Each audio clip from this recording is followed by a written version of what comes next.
सो hey guys दोस्तों, कैसे हो आप सभी लोग। होप करता हूँ आप सभी लोग मस्त एंजॉय कर रहे होगे, वाइब कर रहे होगे। तो यार देखो, मेरी जितनी भी एमबीए वाली ऑडियंस है, उनमें से जितने भी लोगों ने मेरे वीडियोस देख के मुझको रीच आउट किया है, उन सभी का उनके फेवरेट एमबीए कॉलेज में एडमिशन हो चुका है, जो कि बेस्ट पॉसिबल कॉलेजेस उनको उनके परसेंटाइल के अकॉर्डिंग मिल सकते थे, उनमें उनका एडमिशन हो चुका है। अब बात आती है भाई, जिनको अपनी ग्रेजुएशन करनी है, ग्रेजुएशन में बीबीए करना है और एक ऐसे कॉलेज से करना है जहाँ पे जाके उनको प्लेसमेंट्स मिल चुके और मिल सकें अच्छी प्लेसमेंट, उसके बाद उनको एक अच्छा एक्सपोजर मिल सके, उनको सीखने को बहुत कुछ मिले, उनको एक बेस मिल सके जिसके बेसिस पे वो अपना एमबीए प्रोग्राम कर सकें या फिर बीबीए करने के बाद जॉब करें। उसके बाद डिसाइड करें कि आपको एमबीए इंडिया से करना है, अब्रॉड से करना है, आपको जहाँ से भी करना हो आपका भाई बैठा हो आपको हेल्प आउट करने के लिए। तो आज के इस वीडियो में हम लोग बात करने वाले हैं दून बिजनेस स्कूल, जो कि एक टाइम पे हुआ करता था बट अब हो चुकी है दून ग्लोबल यूनिवर्सिटी। तो आज के इस वीडियो में हम लोग कवर अप करेंगे सारा कुछ बीबीए के बारे में। शायद अगर आप लोगों को नहीं दिख रहा होगा तो उसको थोड़ा सा ऐसे देख सकते हो, आप एक ग्लिम्स मार लो। मैंने इसलिए इसको थोड़ा सा मेंटेन किया, वैसे आप पुरानी वीडियोस में देखोगे आपको ये सब नहीं मिलेगा, बिकॉज मुझे ऐसा लगता है कि इतनी नॉलेज मुझे है कि मैं बिना कोई दूसरा टेक लिए सिंगल टेक में भी वीडियो बनाऊंगा तो जितनी इन्फॉर्मेशन मैं आपको दे सकता हूँ, जितना हेल्प आउट मैं आपको कर सकता हूँ, मुझे नहीं लगता कोई ऐसा इन्फ्लुएंसर या ऐसा कोई भी बंदा यूट्यूब पे एग्जिस्ट करता है जो आपको इतनी क्लैरिटी के साथ आपको हेल्प आउट कर सके, जिससे कि आपकी डिसीजन मेकिंग इतनी ईजी हो सके कि आपको फिर प्रॉब्लम ना हो ये डिसाइड करने में कि आपको किस कॉलेज में एडमिशन लेना चाहिए, किस कॉलेज में एडमिशन नहीं लेना चाहिए। बहरहाल बहुत ही सिंपली, जितने भी बच्चे हैं, आईसीएसई बोर्ड हो, सीबीएसई हो, स्टेट बोर्ड हो, सबके रिजल्ट्स आ चुके हैं और अब उसके बेसिस पे डिसाइड होगा कि किसको क्या करना है, किसको क्या नहीं करना है। मोस्टली हम लोग के टाइम पे होता है क्लैरिटी नहीं है, पापा ने बोल दिया बीकॉम करना तो बीकॉम करना है, बट अब लोगों के अंदर क्लैरिटी आ चुकी है। उनको पता है कि अगर बीबीए करना है तो बीबीए ही करना है, there is nothing like BCom.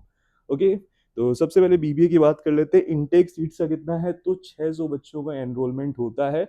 अब बहुत से लोग ऐसा बोलेंगे कि इनटेक बहुत ज़्यादा है कि 600 स्टूडेंट्स, मतलब कि क्या सारे वहाँ पे फैकल्टी मेंबर्स इतने हैं भी वहाँ पे कि वन ऑन वन स्टूडेंट के ऊपर फोकस हो सके, या फिर इतना बड़ा बैच साइज होता है तो मोस्टली हम लोग देखते हैं कॉलेजेस इतना केटर नहीं कर पाता है कि पर स्टूडेंट पे एक फोकस हो सके जिससे कि उसको भी एक बेटर एक्सपोजर मिल सके। बट जब हम लोग बी स्कूल की बात करते हैं और कॉलेज की बात करते हैं या फिर हम लोग जब यूनिवर्सिटी की बात करते हैं, तो मैं आपसे हमेशा कहता हूं कि अपना एमबीए एक बार आप कर लेना बिजनेस स्कूल से, कोई दिक्कत नहीं है। बट जब भी बात आती है आपके ग्रेजुएशन की, आपको यूनिवर्सिटी से करना चाहिए, एक ऐसी यूनिवर्सिटी से करना चाहिए जो कि वेल नोन हो, गवर्नमेंट भी उसको फंड करती हो, तो उससे आपको बहुत ज़्यादा बेनिफिट होगा, आपको ज़्यादा एक्सपोजर मिलेगा, आपको ज़्यादा अपॉर्चुनिटीज मिलेंगी, आपको ज़्यादा सीखने को मिलेगा। ओके, और एक बात सीट की, तो यार सिंपल सी बात है, अगर कॉलेज अच्छा है तो उसमें 500 सीट्स हो, 600 हो या फिर 6000 सीट्स भी हो, सब फिल होंगी और एक एक सीट पे एनरोलमेंट होना वर्थ इट है। आईआईएम अहमदाबाद अगर 1 लाख सीट भी देगा ना, तो वो सारी सीट्स भी फुल फिल होंगी। बट कंडीशंस अप्लाई है कि वहां पे उतना ही रिजल्ट आउटपुट निकाल के दे पा रहा है एक आईएम या नहीं। ओके, अब सिंपली हम लोग बात करते हैं, अगर किसी को बीबीए करना है तो एलिजिबिलिटी क्या है, तो सबसे सिंपल है कि आपका 10th और 12th के स्कोर मैटर करते हैं। बहुत लोग बोलते हैं 12th के बेसिस पे ही हो जाता है, बट हाँ हो जाता है 60% ऑफ द केसेस में 12th के बेसिस पे ही होता है। बट 10th के मार्क्स अच्छे हैं, उसके बाद आपका इंटरव्यू जो होता है वो काफी ज्यादा मैटर करता है। मैंने ऐसे ऐसे स्टूडेंट्स देखे हैं जिनका लास्ट ईयर, आई थिंक एक ऐसे स्टूडेंट जिसका 41% था और उसको बीबीए चाहिए था, और शायद आई थिंक मैंने बेनेट में कराया था उसका, और बेनेट वाले पहले एक्सेप्ट नहीं कर रहे थे, पहले स्ट्रेट फॉरवर्ड उन्होंने मना किया, बट फिर जब स्टूडेंट को बताया कि मेरा रेफरेंस है, आप एक बार कंसिडर करो, इंटरव्यू लेके देखो, होप सो ऐसा हो सकता है। बिकॉज उसके साथ जो 41% का केस था वो ऐसा हुआ था, उसके फैमिली मेंबर की डेथ हुई थी जिसकी वजह से उसके स्कोर्स खराब हुए थे। तो उसका मन में ये था कि ड्रॉप ले लें, दोबारा से अपियर करें, सारी चीज़ें, बट मैंने कहा कि भाई साल वेस्ट करने की ज़रूरत नहीं है, अगर हो सकता है तो आप एनरोलमेंट कर सकते हो, कोई दिक्कत की बात नहीं है। तो एलिजिबिलिटी की बात करें तो 60% होना चाहिए, आपका सीबीएसई बोर्ड हो, आईसीएसई बोर्ड हो या फिर स्टेट बोर्ड हो। उससे कम भी है चलेगा, अगर आप अपने उस पे फोकस करते हुए इंटरव्यू पे अच्छे तरीके से आप मेरे से कनेक्ट करो, मैं आपको बताऊंगा। कनेक्ट का मतलब नीचे दिए नंबर पे आप व्हाट्सएप कर सकते हो, प्लीज़ कॉल मत करना, क्योंकि कॉल आप करो 90% ऑफ द चांसेस होते हैं मैं नहीं उठाता, बिकॉज दिन में बहुत सारे ही स्टूडेंट्स होते हैं जिनके कॉल मेरे पास आते रहते हैं। ओके, तो अब आगे बढ़ते हैं, हम लोग देखते हैं थोड़ी स्पेशलाइजेशन हम लोग क्या क्या ऑफर होती है। यूनिवर्सिटी में एनरोल होने का सबसे बड़ा फायदा यही है कि आपको स्पेशलाइजेशन बहुत सारी मिलेंगी।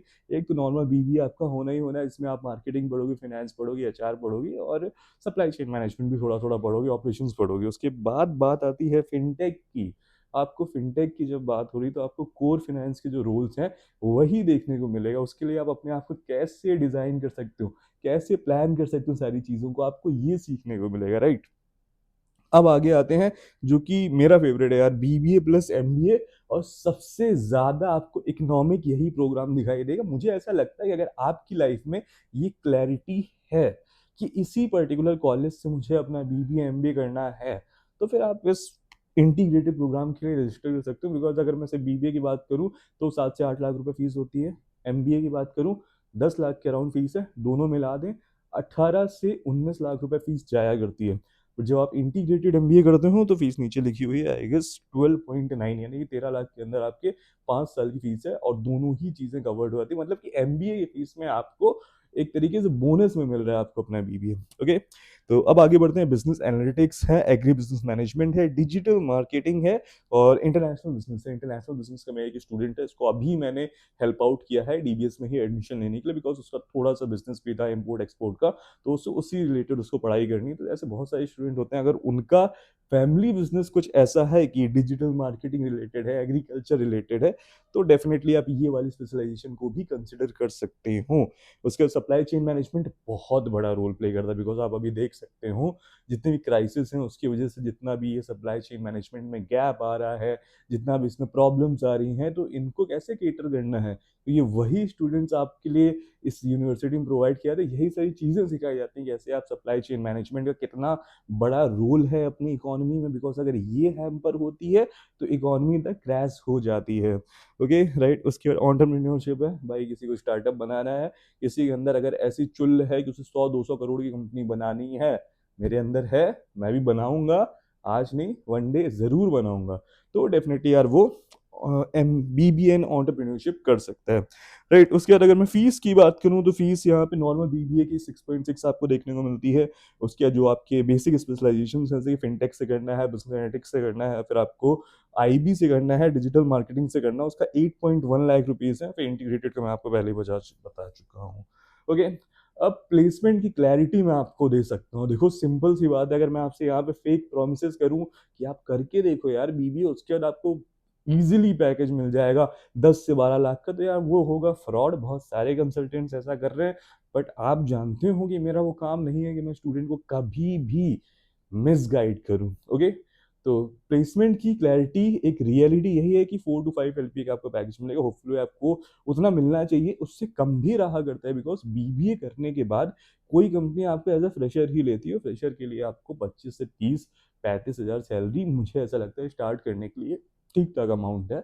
उसके बाद ऑब्वियसली आप जैसे थोड़ा थोड़ा सीखते हो, वर्क एथिक्स सीखते हो, उससे कॉर्पोरेट कल्चर को सीखते हो, अपनी कॉम स्किल्स को बेटर करते हो, तो डेफिनेटली आपकी ग्रोथ बहुत ही अच्छी होती है। आप अपनी फील्ड रिलेटेड स्किल्स को भी सीख लेते हो, तो उससे भी ग्रोथ आपकी बहुत अच्छी होती है, तो सैलरी यार अच्छी खासी बढ़ जाती है, कोई दिक्कत की बात नहीं है यहाँ पे। अब प्लेसमेंट में हायरिंग कंपनीज कौन सी है, तो यार मैंने देखा बीबीए के बच्चों को उठा रही है बर्जर पेंट, एशियन पेंट्स जैसी कंपनियां। तो जो कि एमबीए की हायरिंग करते हैं, बीबीए के लिए उनके सिलेक्टेड रोल्स हुआ करते हैं जिसमें हायरिंग होती है।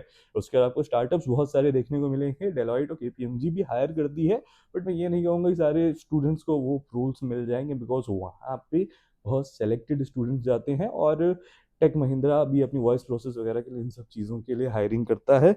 इंटर्नशिप की बात करूँ, मैंडेटरी होती है, आपको करनी ही करनी इंटर्नशिप है, पेड रहती है मोस्ट ऑफ द टाइम, और अगर अनपेड भी करनी पड़ जाती है आपको तो कोई दिक्कत की बात नहीं है, बिकॉज आप ग्रेजुएशन में हो, काम सीखना बहुत ज़रूरी है। तो अगर आपने वीडियो यहाँ तक देखा हो, वीडियो आपको अच्छा लगा हो, किसी और यूनिवर्सिटी में वीडियो चाहिए हो, डेफिनेटली जाके मुझे कमेंट सेक्शन में कमेंट करो और बताओ यार किस में आपको वीडियो बनाओ, किस तरीके से मैं आपकी हेल्प आउट कर सकता हूँ। थोड़ा सा भी जो भी है देखा जाएगा। स्कॉलरशिप वगैरह की डिटेल्स अभी मैंने नहीं दी है, उसके लिए आप आके मुझसे रीच आउट कर सकते हो। देखूंगा क्या बेस्ट पॉसिबल प्रोवाइड किया जा सकता है। डेफिनेटली मैं कोशिश करूंगा कि आपको अच्छे से अच्छा पैकेज मिले। Okay, right, till that take care, have a nice day guys. अच्छा लगा।